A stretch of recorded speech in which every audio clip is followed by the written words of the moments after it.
With all eyes on a spot Bitcoin ETF approval, don't sleep on ETH or ETH. There's a better trade than buying Grayscale's GBTC if you're optimistic the SEC will approve crypto ETFs. A federal judge last month severely undermined the U.S. Securities and Exchange Commission's SEC decision to reject converting the Grayscale Bitcoin Trust GBTC into a more alluring exchange-traded fund. The decision has many analysts now pricing in approval of a spot Bitcoin ETF sooner rather than later. Analysts at Bloomberg put the odds of approval this year at 75%. Market prices show this optimism, too, and not just for Grayscale's Bitcoin product. The Grayscale Bitcoin Trust GBTC and Grayscale Ethereum Trust ETHE traded at massive discounts to NAV, industry jargon for the value of all the Bitcoin and Ether, respectively, that they hold, but they've narrowed significantly. GBTC went from trading at a 46% discount to only 21%, while ETH went from 59% to 29%. You're reading Crypto Long and Short, our weekly newsletter featuring insights, news, and analysis for the professional investor. Sign up here to get it in your inbox every Wednesday. So, with everyone penciling in a Bitcoin ETF,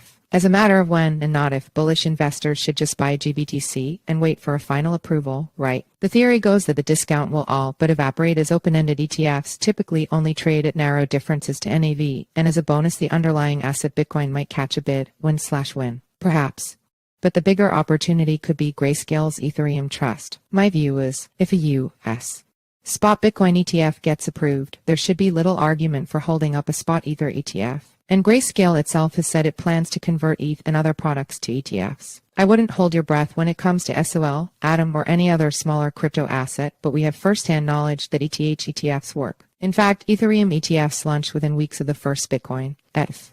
Regulators in Canada were comfortable with the product because there is a regulated futures market for ETH, allowing market makers to hedge risk while creating and redeeming units. I suspect that following a BTC approval, an ETH approval would not be far behind. ETH discount is greater than GBTC, meaning a far greater arbitrage opportunity. Also, ETH markets are less liquid than BTC, so the incremental buying from an ETF could have a more material impact on price. And in my view, ETH is better upside as the leading platform for Web3 development. Futures ETFs have badly underperformed spot markets. Spot ETFs don't have this problem. They're a safe, sensible solution for investors, and like many, I expect they'll be approved. Just don't take your eye off ETH and ETH.